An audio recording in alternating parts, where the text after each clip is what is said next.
Chers bien-aimés de Dieu, après avoir passé une semaine dans le recueillement, nous voici à nouveau rassemblés pour célébrer la fête de Pâques qui est, comme vous le savez tous, la commémoration de la résurrection de notre Seigneur Jésus-Christ.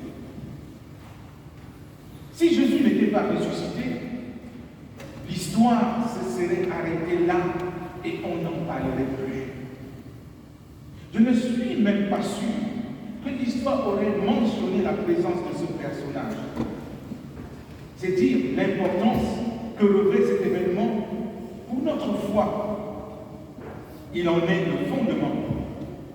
C'est d'ailleurs ce que l'apôtre Pierre dit dans sa prise de parole chez Corneille, qu'il a fait venir après la vision qu'il a eue, comme nous l'avons lu dans le livre des Actes des Apôtres.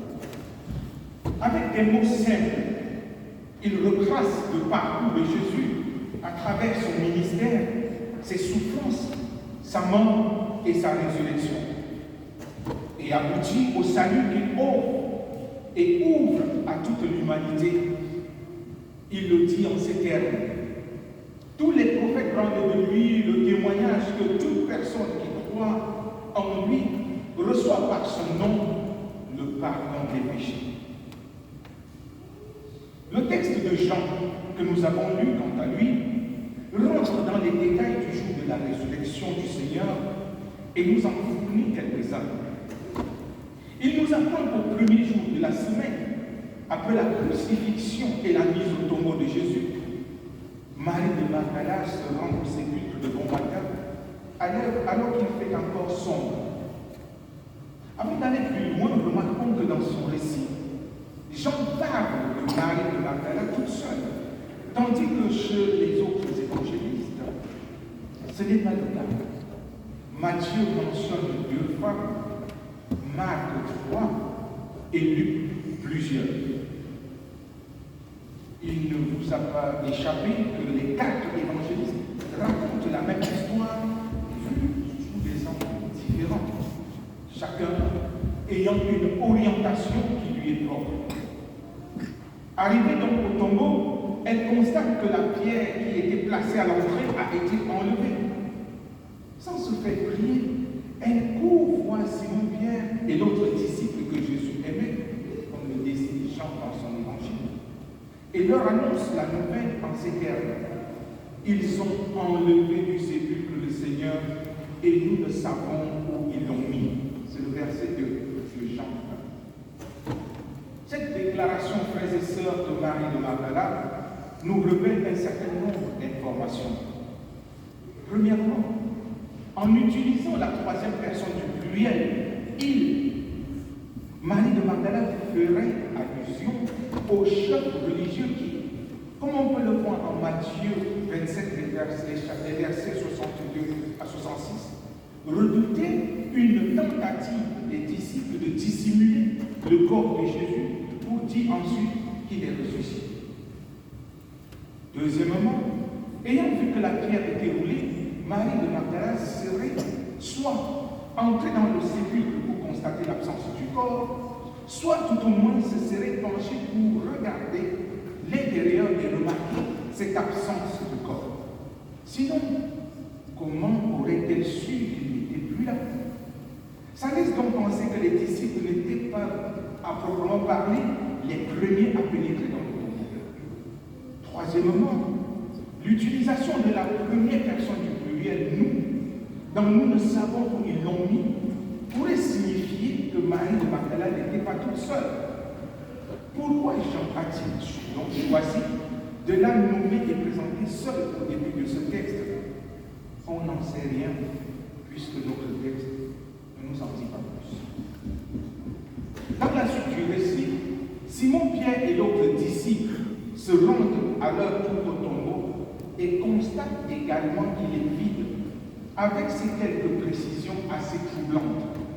Les bandes sont par terre et le linge qu'on avait mis sur la tête de Jésus est rangé dans un coin à part.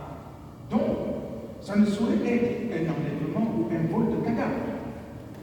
Je vous passe les subtilités qu'on voit dans l'ordre d'arrivée au tombeau comme s'il y avait une sorte de concurrence entre Simon-Pierre et l'autre disciple.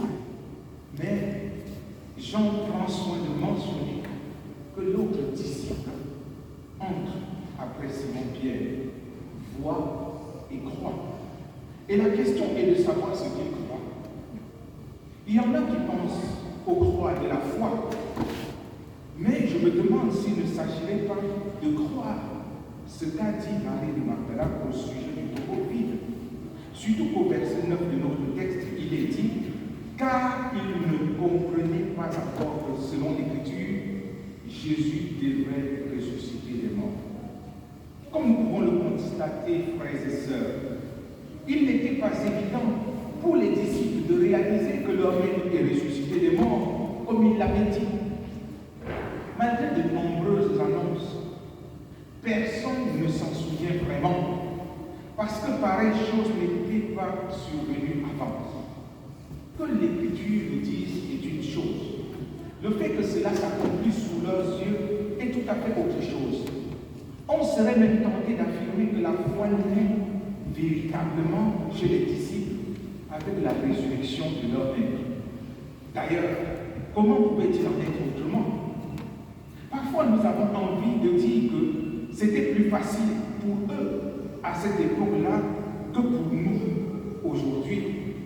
Mais l'avantage que nous avons, c'est de connaître toute l'histoire d'un bout à l'autre.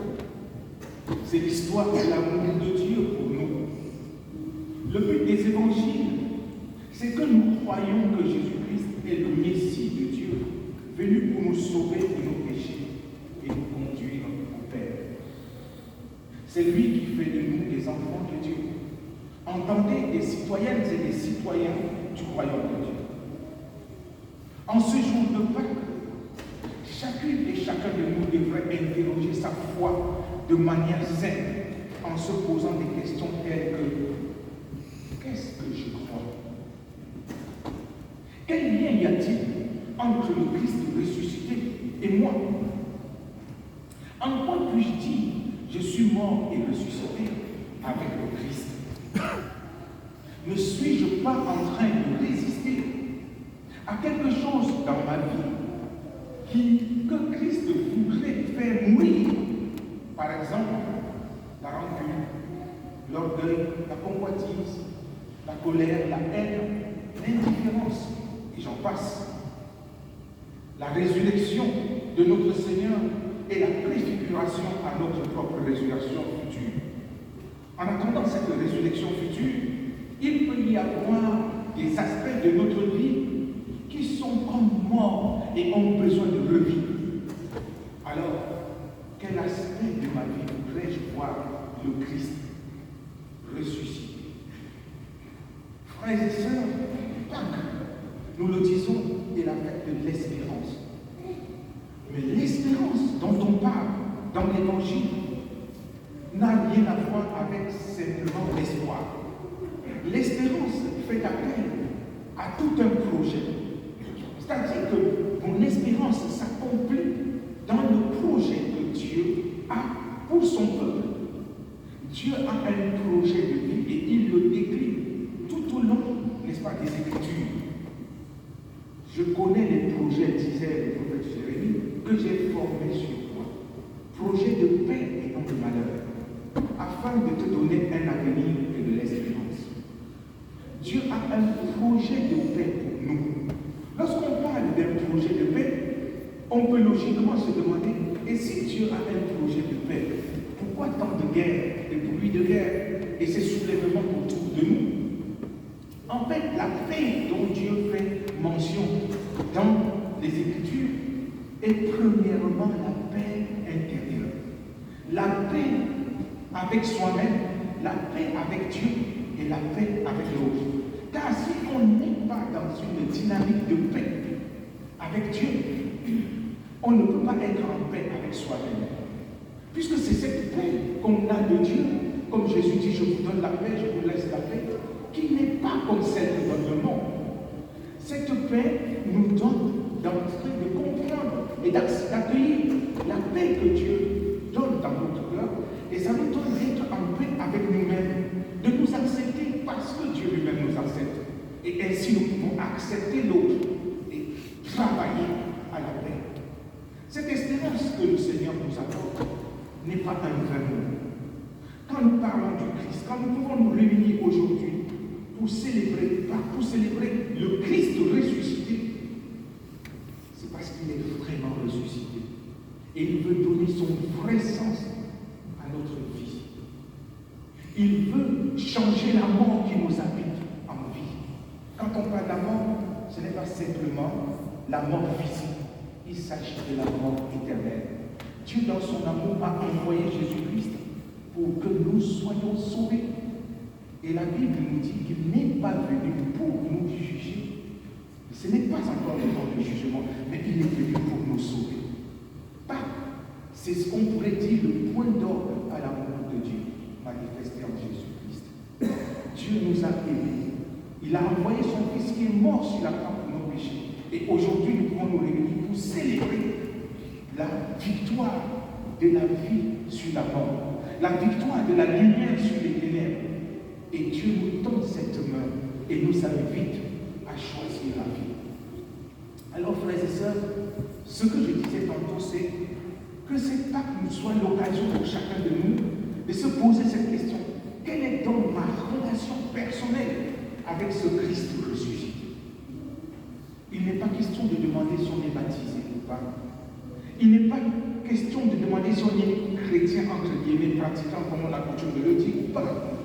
Mais de demander si j'ai enfin ouvert mon cœur à Jésus. Si j'ai reconnu en lui le Seigneur, le Sauveur de l'humanité, et si je lui ai ouvert mon cœur pour le recevoir comme mon Sauveur personnel. Il n'est pas question de dire Christ est le Sauveur du monde entier, mais en quoi est-il ton Sauveur à toi? De quoi t'a-t-il sauvé? De quoi t'a-t-il libéré? Et si ton voisin, ton collègue, ton frère, ta soeur, quelqu'un qui te connaît te disait, mais je vois que tu es chrétien. On dit chrétien, c'est quelqu'un qui a été libéré par Christ. De quoi Christ t'a-t-il libéré? De quoi Christ t'a-t-il pardonné? Serais-tu capable de lui dire en des mots simples de quoi est-ce que Christ t'a libéré? En quoi est-ce que tu es chrétien? Est-ce que tu vas lui dire je suis chrétien parce que je ne fais du mal à personne, je fais du bien autour de moi? Non. Ce que tu mets en avant, les œuvres. Et pourtant, nous ne sommes pas sauvés par les œuvres. On est sauvés par cette grâce, la croix et la résurrection. Alors, de quoi Christ t'a-t-il libéré pour faire de toi un chrétien et un enfant de Dieu? Cette fête de Pâques doit être une occasion de se poser cette question. Et si je peux le dire avec mes mots, alors je dis merci Seigneur de m'avoir libéré, de m'avoir sauvé, d'avoir fait de moi ton enfant. Mais si je ne suis pas encore à cet état, c'est pas grave. Je peux entrer en dialogue avec le Seigneur Jésus et lui dire, depuis longtemps j'entends parler de toi.